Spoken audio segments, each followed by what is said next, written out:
Bismillahirrahmanirrahim. Assalamualaikum warahmatullahi wabarakatuh. Perkenalkan, nama saya Faza Wasfia. Saya dari Prodi Pendidikan Agama Islam, Fakultas Tarbiyah dan Keguruan, Universitas Islam As-Adiyah Sengkang. Di video kali ini, saya akan menjelaskan mengenai sejarah pendidikan Islam pada masa kolonial Jepang. Simak penjelasannya. Ketika tahun 1942, angin sejarah berubah arah. Belanda tumbang dan bendera matahari terbit berkibar di langit Indonesia. Jepang datang dengan janji manis dan langkah yang cepat. Katanya mereka datang sebagai saudara tua dari Asia, yang mana akan membebaskan bangsa Asia dari penjajahan Barat. Awalnya, banyak yang percaya. Rakyat menyambut dengan harapan baru, berpikir bahwa penderitaan akan berakhir. Namun tak lama kemudian, kenyataan membuka wajahnya yang keras. Jepang datang bukan membawa kemerdekaan, melainkan mengambil apa yang kita miliki, tanah, hasil bumi, bahkan tenaga rakyat. Untuk peran besar mereka, Asia Timur Raya pun dimanfaatkan. Sekolah-sekolah Belanda ditutup, bahasa Belanda dilarang. Setiap pagi, anak sekolah wajib menunduk ke arah Tokyo, memberi hormat kepada kaisar. Bahasa sehari-hari yang digunakan adalah wajib menggunakan bahasa Jepang dan bahasa Indonesia. Pelajaran diubah, diselipkan ajaran tentang semangat Jepang, disiplin, taat, dan loyal pada kekuasaan. Begitulah cara Jepang membentuk pikiran rakyat Indonesia dari ruang kelas.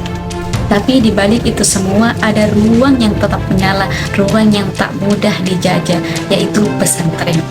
Nah, berbeda dari masa Belanda yang membatasi, menekankan, dan juga mencurigai pesantren dan madrasah sebagai sumber perlawanan, Jepang datang justru sedikit membuka pintu untuk pendidikan Islam. Mereka tahu para kiai dan ulama punya pengaruh besar di hati rakyat. Pesantren seperti di Gontor, di Jombang terus hidup mengajarkan Al-Quran, akhlak, dan semangat keteguhan. Namun, kebebasan itu tidak sepenuhnya tulus. Jepang mendirikan lembaga seperti Sumuhu dan Masyumi, katanya untuk mengatur dan menyatukan umat Islam. Padahal semua tetap berada dalam kendali mereka. Mereka ingin menjadikan Islam sebagai alat penguat kekuasaan Jepang. Tapi para ulama Indonesia tak semudah itu ditaklukkan. Mereka tahu penjajahan dengan wajah baru tetaplah penjajahan. Maka mereka tetap mengajar, tetap menanamkan keyakinan bahwa merdeka adalah hak semua manusia dan tunduk hanya kepada Allah, bukan kepada siapapun di dunia ini. Hari-hari berlalu penuh penderitaan, rakyat bekerja paksa, kelaparan melanda, banyak keluarga kehilangan harapan. Namun, di tengah kesulitan itu, pesantren datang menjadi tempat berlindung bagi cahaya ilmu dan iman. Santri-santri belajar dengan tekun, walau tanpa penerangan, walau perut lapar. Dari tempat sederhana itu, lahir kekuatan yang lebih besar dari senjata. Keyakinan bahwa merdeka itu pasti akan datang. Dan benar, pada tahun 1945 menjadi titik balik segalanya. Langit Jepang sendiri berubah kelam. Dua kotanya, Hiroshima dan Nagasaki, hancur oleh bom atom. Jepang menyerah kepada sekutu dan penjajahan di Indonesia pun goyah. Tentara Jepang kehilangan kendali.